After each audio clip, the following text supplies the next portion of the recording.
मैं भारत को भारतीयता की मान्यता के आधार पर फिर से खड़ा करना चाहता हूं, उस काम में लगा हूं।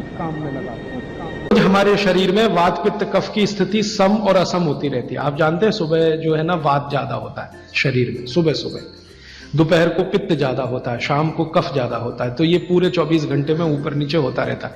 तो 24 घंटे में जो वात पित्त कफ ऊपर नीचे होता रहता है, तो सब्जियों में उसी के हिसाब से औषधियां डाली जाती है। जैसे दोपहर की सब्जी बने, दोपहर की, तो मेरी दादी को मैंने देखा था कि दोपहर की सब्जी बनाएगी तो अजवाइन जरूर डालेगी उसमें, और वही सब्जी रात को बनाती थी तो अजवाइन नहीं डालती थी। तो एक दिन मैंने दादी से पूछा कि यही सब्जी दोपहर को मैंने खाई तो इसमें अजवाइन थी, शाम को खाई तो नहीं, क्यों? तो उसने उत्तर तो नहीं दिया। तो उसने कहा मेरी मां ने ऐसा सिखाया। बस बात खत्म हो गई। अब उस समय मैं भी मान लिया कि ठीक है, उसकी मां ने सिखाया। अब जब मैंने काम शुरू किया ये चिकित्सा पर, तब मेरे समझ में आया कि अजवाइन जो है पित्तनाशक है। घी के बाद, देशी गाय के घी के बाद जो सबसे ज्यादा पित्तनाशक दूसरी कोई चीज है तो वो अजवाइन है।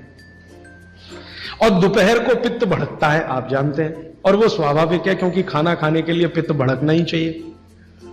तो उस समय अजवाइन डाली जाती है सब्जी में, क्योंकि दोपहर को ही शरीर को अजवाइन की जरूरत होती है पित्त को सम पे लाने के लिए। तो भारत में ज्यादातर माताएं बहनें ये बात जानती हैं कि दोपहर की सब्जी में अजवाइन चाहिए। दोपहर का दही है ना, दही का मट्ठा, उसमें भी अजवाइन का बघार लगता है। दोपहर की जितनी भी चीजें हैं ज्यादातर अजवाइन ग्रस्त होती है या अजवाइन से बनती हैं, क्योंकि पित्त को सम पे रखना है।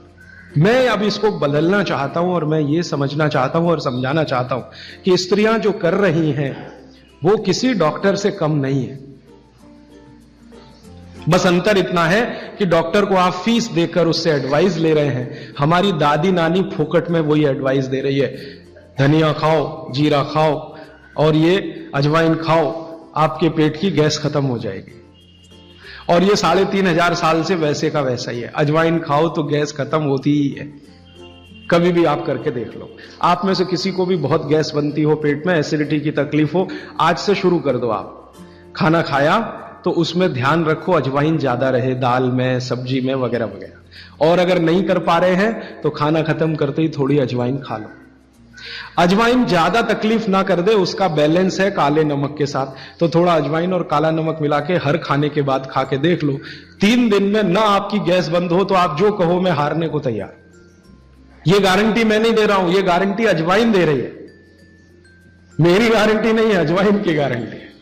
तो वो कहते हैं भागवत जी कि पित्त को सम रखने के लिए हमारे रसोई में घी के बाद जो दूसरी चीज है वो है अजवाइन। अब तीसरी चीज पे आते हैं। पित्त को सम रखने के लिए अजवाइन के बाद जो तीसरी चीज अपने रसोई में है वो है जीरा। जीरा 2 तरह का है, एक सफेद और एक काला, है ना। काला जीरा सफेद से भी अच्छा है। आप एक नियम ध्यान रख लो, मैंने आपसे कल कहा था, जिस चीज का रंग जितना गहरा वो उतनी ही अच्छी, भगवान की बनाई हुई, मनुष्य की नहीं। मनुष्य ने तो पेंट भी बना दिया है, बहुत गहरे रंग का है। भगवान की बनाई हुई हर चीज में ये नियम आप देखना कि भगवान की प्रकृति की बनाई जो चीज जितने गहरे रंग की है उसकी क्वालिटी उतनी ही अच्छी है। तो जीरा 2 है, एक सफेद और एक काला। काला जीरा सबसे अच्छा, पित्त को खत्म करने के लिए, सम रखने के लिए। तो आपकी रसोई में एक हो गया घी देशी गाय का, पित्त को खत्म करने। दूसरा हो गया अजवाइन।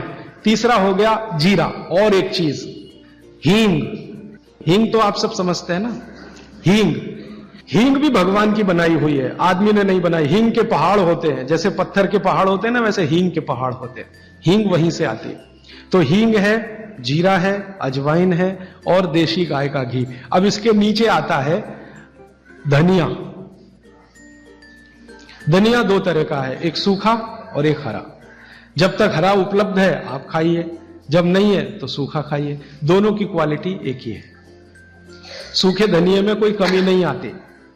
आपके मन में यह प्रश्न है ना, हरे पत्ते का धनिया में कुछ ज्यादा होगा, सूखे में कम, बिल्कुल नहीं है, दोनों में बराबर है। सूखने के बाद भी उसके गुणधर्म में कोई कमी नहीं।